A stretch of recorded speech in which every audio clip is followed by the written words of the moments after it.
My God. அந்த வீட்ல இருக்கவங்க எல்லாம் டெய்லி மாடு இருந்து பார்க்கலாம் போல. ஃப்ரீயா பார்ப்பாங்க.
நாகரீகம் எனும் குடிலில் ஏறி வசிக்கத் தொடங்கும் முன் ஒலிகள் அரை கூவல்களாய் வடிவம் பெற துவங்கிய காலம் தொட்டு கல் தோன்றி மண் தோன்றா காலத்தில் முன் தோன்றிய மூத்த மொழி நம் அன்னை தமிழ் மொழி. காலமெல்லாம் கடந்து நிற்கும் நம் தமிழ் மொழி உலகின் மிக பழமையான மொழி என்று கருதப்படுகிறது. மொழிகளுக்கெல்லாம் தாய்மொழியாக திகழ்ந்து தமிழரின் வரலாறு, வாழ்வியல், அறம், மாண்பு மற்றும் கலாச்சாரத்தின் அடையாளமாக விழுந்து வரும் அன்னை தமிழ் மொழியின் தொன்மையை அதன் பண்பாடு, இலக்கியம், சிற்பக்கலை, ஓவியக்கலை, கட்டிடக்கலை மற்றும் கல்வெட்டுகளில் காண முடிகிறது. 3 பிரிவுகள், 133 அதிகாரங்கள், மொத்தம் 1330 குறள்களில் இப்பாரினை அளந்து இவ்வுலகிற்கு இன்றியமையாத பொதுமறையை இயற்றித் தந்த தமிழ் தாயின் தலைமகன், வையத்துள் வாழ்வாங்கு வாழ்ந்த தெய்வ புலவர் திருமகனார் திருவள்ளுவர்.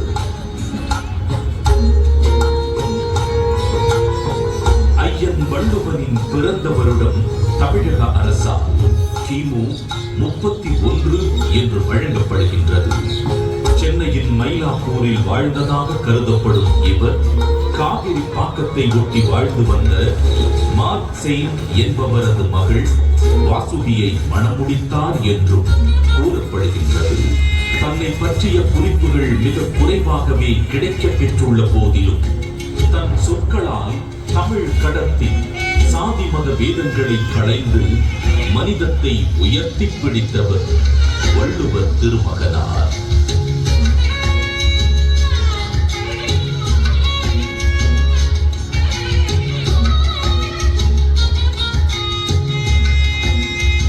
சுமார் 2000 ஆண்டுகள் பழமையான சங்க இலக்கியத்தில் 11 கீழ் கணக்கு நூல்களில் ஒன்றான திருக்குறளை தமிழ் மொழியின் தலை சிறந்த நீதி நூல்களில் ஒன்றென கூறலாம்.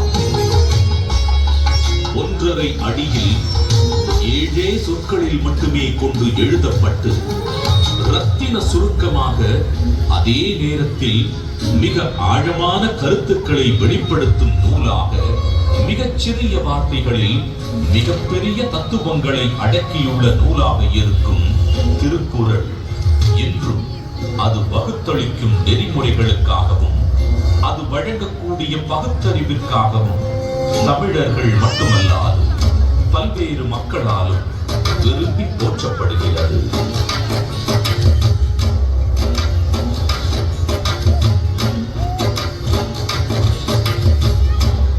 அறம், பொருள், இன்பம் என்று 3 பிரிவுகளாக அமைய பெற்றுள்ள திருக்குறளில் முதல் பகுதியான அறம் எனும் பிரிவில் மனித ஒழுக்கத்திற்கு அடிப்படையான மெய்யியல் மற்றும் தத்துவார்த்த கோட்பாடுகள் நிறைந்துள்ளன.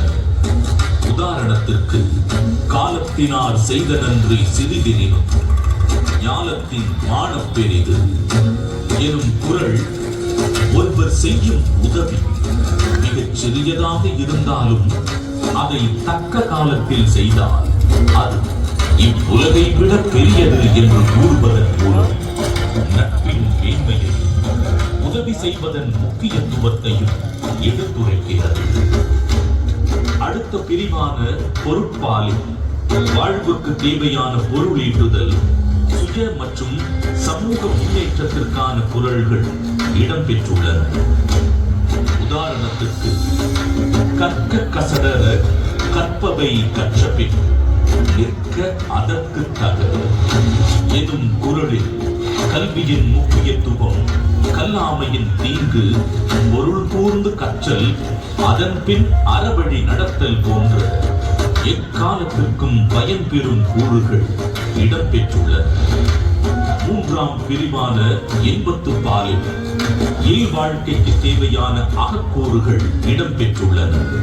உதாரணத்திற்கு, உடம்பொடு உயிரிடை எண்ணமற்றனர், மடந்தையொடு எம்மிடை நட்பு எனும் குரல் உடலும் உயிரும் பிரியாமல் ஒன்றாக இருப்பது போல இல்லற வாழ்க்கையில் இருப்போர் ஒன்றாக இருத்தல் வேண்டும் என்ற பொருளுடன் காதலின் சிறப்பையும் இல்வாழ்வின் மேன்மையையும் உணர்த்துகிறது.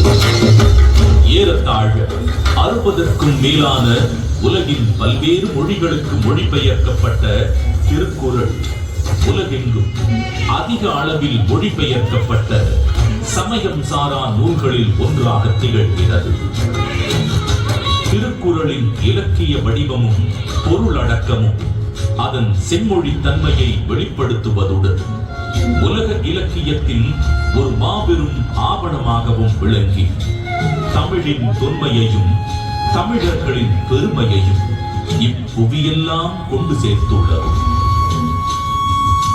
வள்ளுவருக்கும் அவருடைய குரலுக்கும் பெருமை சேர்க்கும் வண்ணம் அன்றைய தமிழகத்தின் முதலமைச்சராக இருந்த முத்தமிழறிஞர் டாக்டர் கலைஞர் மு. கருணாநிதி அவர்கள் திருக்குறளுக்கு உரை எழுதியது மட்டுமல்லாமல் பேருந்துகளில் திருக்குறள், பள்ளிப்பாடங்களில் திருக்குறள், திருக்குறள் கவியரங்கம், திருக்குறள் ஆய்வு என எளிய மனிதருக்கும் வள்ளுவரை கொண்டு சேர்த்தார். அவரது புகழை நிலைநாட்டும் விதமாக 1975 தொடங்கி பல இன்னல்களுக்கு பின்னர் 2000ஆம் ஆண்டு குமரி முனையில் 133 அடி உயரமுள்ள திருவள்ளுவர் கற்சிலையை திறந்து வைத்தார்.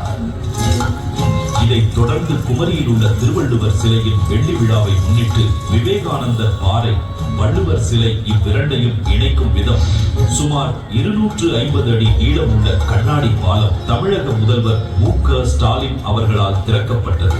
இந்தியாவின் முதல் கடல் மேல் கட்டப்பட்ட கண்ணாடி பாலம் இது என்பது வள்ளுவருக்கு மற்றும் ஒரு மணிமுடி. திருக்குறளை கொண்டாடும் பல முன்னெடுப்புகளில் முக்கியமான ஒன்று திருவள்ளுவரின் முக்கியமான நினைவு சின்னங்களில் ஒன்றான சென்னை நுங்கம்பாக்கத்தில் முத்தமிழறிஞர் டாக்டர் கலைஞர் மு. கருணாநிதி அவர்களது நேரடி கண்காணிப்பில் 5 ஏக்கர் பரப்பளவில் தோரணவாயில், அரங்க மண்டபம், கருங்கல் தேர், தேர் கோபுரம் என மிக விமர்சையாக வள்ளுவர் கோட்டம் 1976ஆம் ஆண்டில் உருவாக்கப்பட்டது. தமிழர்களின் பாரம்பரிய கட்டிடக்கலைகளின் அடிப்படையில் அமைக்கப்பட்டுள்ள வள்ளுவர் கோட்டம் வள்ளுவருக்கு புகழ் சேர்க்கும் இடமாகவும், தமிழ் மொழி சார்ந்த பல பண்பாட்டு நிகழ்வுகள் நடைபெறும் இடமாகவும் திகழ்கிறது. ஒரு குறிப்பிட்ட காலத்திற்கோ அல்லது ஒரு குறிப்பிட்ட இனத்திற்கோ என்றில்லாமல் யாதும் ஊரே என எல்லா நாட்டவருக்கும் ஆகச் சிறந்த அறநூலாக விளங்கும் சமத்துவ நூலா திருக்குறள் கரைகள் தாண்டி கண்டங்கள் கடந்து மனிதர்களின் இருள் சூழ்ந்த இடங்களில் ஒளி வீசி அறவழியை காட்டுகிறது. தமிழர்களின் பெருமையை பாரினில் உயர்த்தி பிடித்திருக்கும் திருக்குறள் வள்ளுவர் நம் தமிழ் அன்னைக்கு சூட்டியிருக்கும் மாட்சிக்குரிய மணிமகுடம்.